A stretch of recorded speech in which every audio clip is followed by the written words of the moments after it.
The night the road split open, I was standing knee-deep in brown water that used to be a quiet marsh, and the asphalt let out this low, tired groan like a truth it couldn't hold anymore.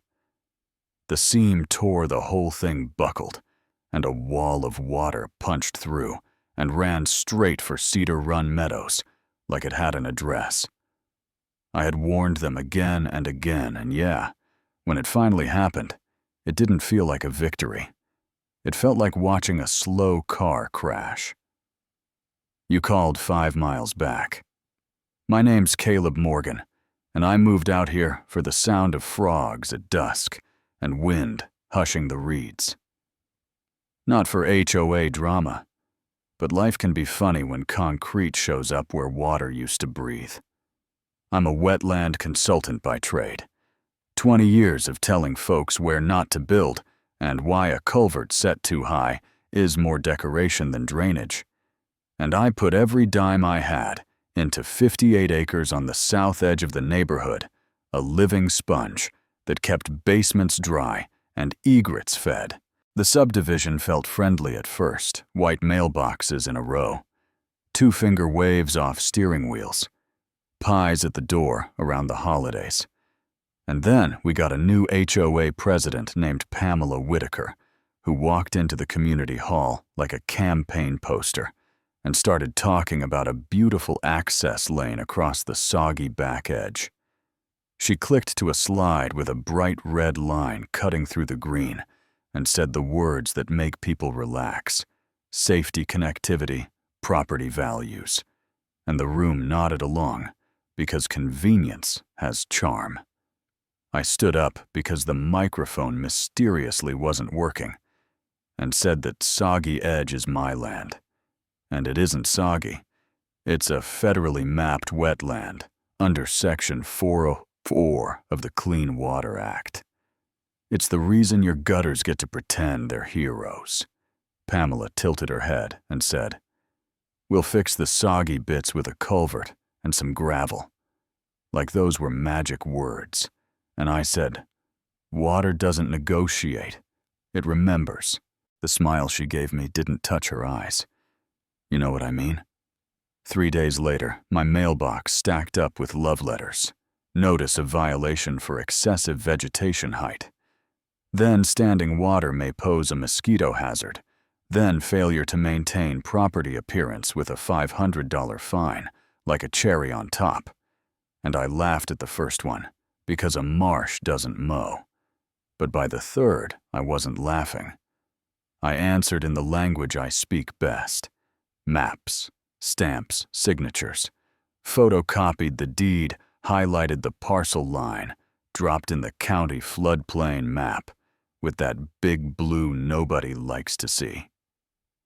Attached my wetlands delineation from the Army Corps and slid a polite note across their desk about culvert invert elevations and how water flows where gravity tells it to, not where a newsletter wants it. A week after that, free donuts appeared, and a special meeting packed the hall.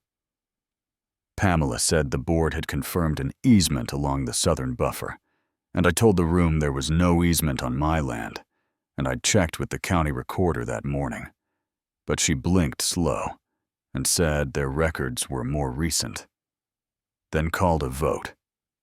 Hands went up like wheat in a breeze, and she whispered democracy like it was a spell. I said democracy doesn't override federal law. Then I went home and got busy, because the weather wasn't going to wait for a lesson. I sank a white staff gauge beside the old willow, painted the numbers twice set trail cameras at the fence line, one watching the orange stakes that appeared overnight like mushrooms, one watching the natural outflow where the cattails part, and started logging like my job depended on it. My neighbor Frank Lane boots muddy ball cap. Crushed told me they'd pulled my corner stakes and put theirs down. Crooked and I took photos of every fluorescent lie because paper remembers. The bulldozers came on a Tuesday because trouble loves a weekday mud.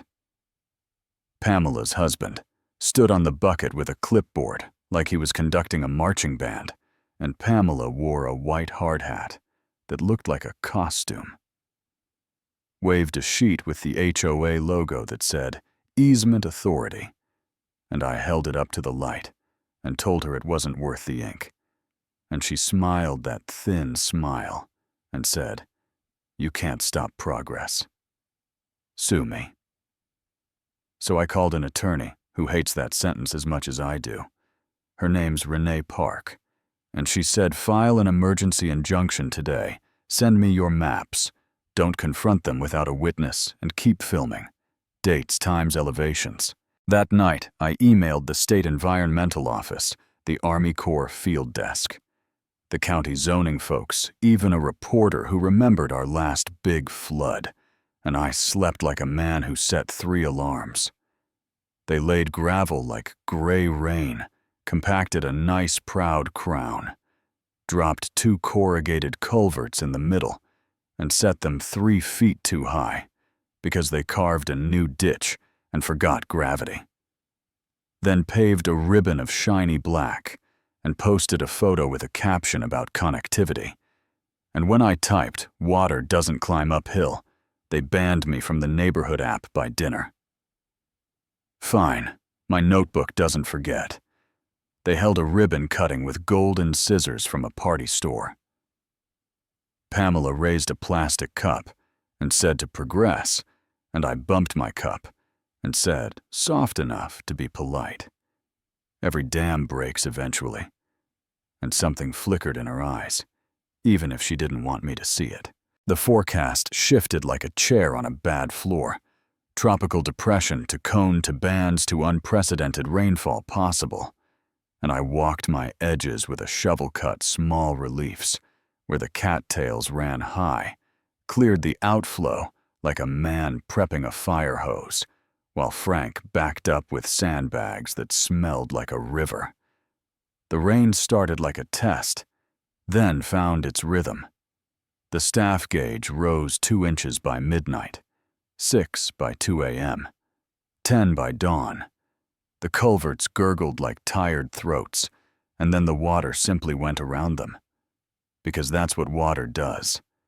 I sent drone footage, a lake forming on the marsh side, neat lawns 2 feet lower on the other, and I kept logging numbers because numbers stay calm when people don't. Deputy Collins knocked at 9 p.m. in a downpour and shouted that the HOA wanted me to open my channels to help the subdivision shed flow. And I told him if I dumped now, the pressure hits the road all at once, and when that seam lets go, it'll hit like a blast wave, and he stared like I'd gone technical on him. You serious? Dead serious. And I told him to tell Pamela to evacuate everyone south of the connector now. 10 o'clock brought lightning that made my teeth ring, and I swear the new road moaned asphalt does that when the subgrade wants to breathe and can't. And I set my phone to record and said, Day 39. Since ground broke staff gauge plus 15. This isn't a prediction. It's physics. The seam opened like fabric, and then it all went. The center line ripped. The subgrade liquefied, and the water that had been trapped took its first real breath and roared downhill, snapping fences, lifting cars, swallowing porch steps. A transformer cracked blue at the corner. People yelled from second stories, and my body remembered rope and leverage and old tricks. Frank shoved a fallen fence panel like a barge. We got a couple to an attic, and I cut a vent hole with my pocket knife, and when I wiped rain from my eyes, I saw a white blazer plastered to a woman perched on a porch column that was losing the roof. And it was Pamela. No sunglasses, no stage smile. Just a human face that finally knew the difference between a puddle and a river. I threw a rope, missed through again. She caught it. I braced on a chimney vent, pulled until my hands burned. She crawled across the current like a person climbing out of a story that stopped working, and we sat on shingles pulling air into our chests. The kind of quiet you get when noise is winning. "You still think it's just a puddle?" I asked. And she stared at the street that had turned into a creek and said, "I didn't think, and..." Yeah, that happened. Dawn dragged in the rain, stepped down from sheets to a tired tapping. The drone showed the truth in a single glide. The brand new highway gone like a pulled thread. Culverts twisted out like tin toys. A broad brown scar through a neat grid. The clubhouse slumped and then folded, while my marsh mirrored the sky and breathed like it was born to do exactly this. County trucks rolled in with amber beacons. A tall guy in an orange vest introduced himself as Diego Alvarez from engineering and said they'd created a total hydraulic block, and in plain English, he said they built a water bomb. And I nodded, because sometimes you need someone else to say it. State environmental folks arrived, Army Corps too. Badges, clipboards, meters, boots, one of them. Ms. Chen flipped through the folder on my tailgate and said, "Your documentation is going to matter. Do you have meeting video?" And I did. And it was clean, her boasting me, warning the fake easement authority, the vote, the progress, toast, the whole play-by-play. Reporters popped out of vans because cameras follow water. A kid held a mic and asked what went wrong, and I said, "They built a road across a wetland, ignored a map." And physics voted last night. Insurance adjusters showed up, looked at the forged-looking paperwork, and said phrases like gross negligence and non-covered activity. Homeowners who'd cheered 5 weeks earlier wanted someone to blame. The county attorney read counts in a voice that could cut bread. Falsification of zoning docs, illegal, fill-in jurisdictional waters, reckless endangerment, obstruction of natural drainage. And a clerk stepped forward with a small box and said, "Ms. Whitaker, please surrender your badge and access card." She hesitated, unclipped the lanyard with shaking hands. The deputy didn't touch her. The cameras did what handcuffs couldn't, and right there I could have smiled. But I didn't, because the water had already said everything that needed saying. So here's the part where people argue, was it overreach or oversight? A freak storm, or an inevitable bill coming due, progress or pride? And where do you draw that line? You know? The twist, if you're hunting for one, is simple. I pulled the person who mocked me onto the roof, and then watched a clerk take her badge, and both moments felt complicated, and human, and true. I'm not here to spike a football. I'm here to tell you the marsh you call useless might be the reason your kids sleep dry. That votes don't repeal topography, that culverts don't negotiate with a rising gauge, and that if your husband runs a backhoe, maybe don't run the board that chooses where it digs.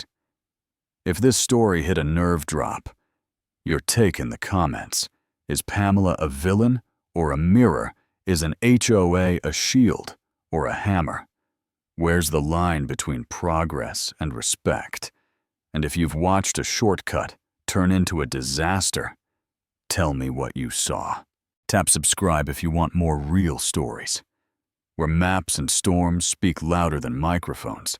Share this with the neighbor who gets it, and ring the bell so you don't miss the next time I haul a camera and a measuring stick into a place somebody called wasted, and show you why it's the only reason the rest of us stay dry.